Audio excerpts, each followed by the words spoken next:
Hi friends, welcome back to my channel. I've been a Scrum Master for a substantial amount of time in my career, and there are a few things that I have learned in that role that one should avoid doing. I'll not be afraid to admit that I myself did some of the stuff that I'm going to mention in this video, especially during my initial years as a Scrum Master, thinking that it was the right thing to do. As also some of the literature that I read in my initial years suggested me to do it. However, in the real world, I found it not to be helpful. So if you are a Scrum Master, here are some of the things that you should avoid doing. First, protect the team. A decade back, when I made my transition into the role of a Scrum Master, I thought one of the primary responsibilities of a Scrum Master is to protect the team from external stakeholders, shield them from any kind of disturbance. However, when I grew more in the role, I began asking myself, from whom am I shielding them from? And more importantly, why am I have to shield them at all? And that is when I started addressing the culture and the root causes of why a team needed to be shielded.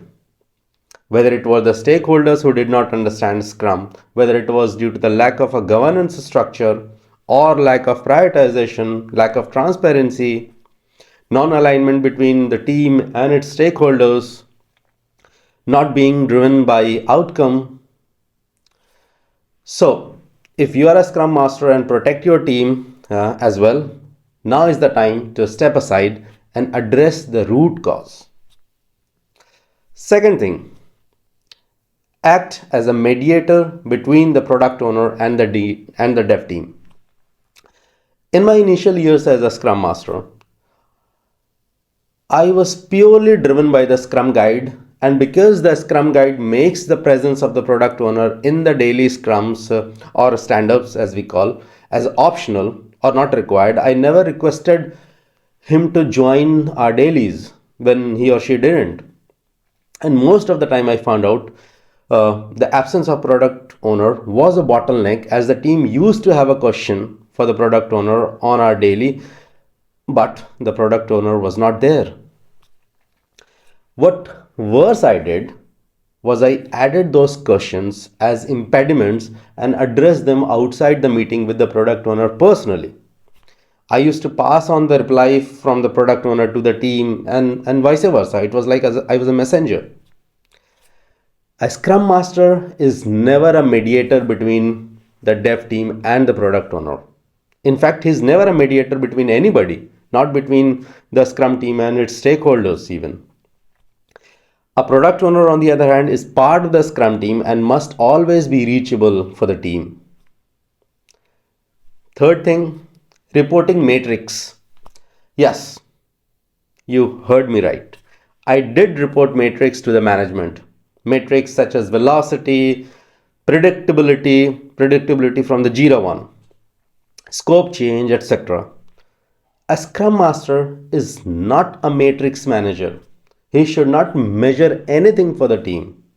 If the team is trying to solve a problem, the best he can do is to teach them a relevant metric that they can use to measure themselves, address and improve and address the challenges of theirs. See, metrics are like mirrors. The team must see and reflect themselves if they wish to improve in an area. Fourth thing, tracking sprints and micromanaging. When you track sprint burn downs, often you would end up micromanaging and being directive. Avoid doing this as a Scrum Master.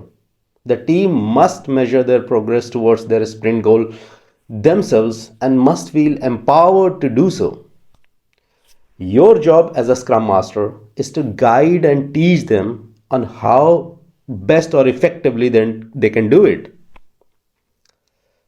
Next thing, lacking courage, avoiding conflicts. Once in my early years as a Scrum Master, I was encouraging my team to pair program.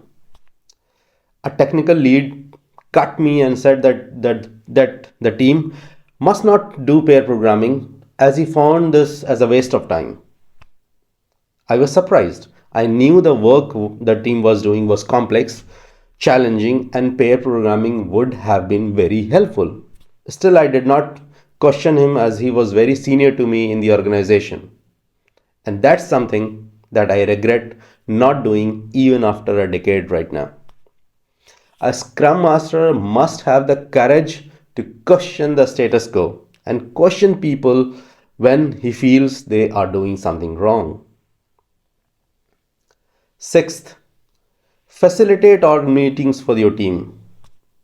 In the quest to find meaning to your role, especially during the early days, you may tend to facilitate every session for your team. Don't do it. Occasionally, step aside deliberately and let them do it themselves. Seventh, removing all blockers. Like many, I too did not understand the definition of impediment in my early days. An impediment is a problem, the resolution of which lies beyond the scope of a self organizing team. As a Scrum Master, don't rush to solve all major or minor problems for your team. Allow them to do it themselves. Teach them the skills of self organization. Solve or help solve the problems which they cannot solve themselves and need help with. Thank you for watching this video. Please like or leave a comment if you liked it, and do subscribe to my channel to support it. Thank you.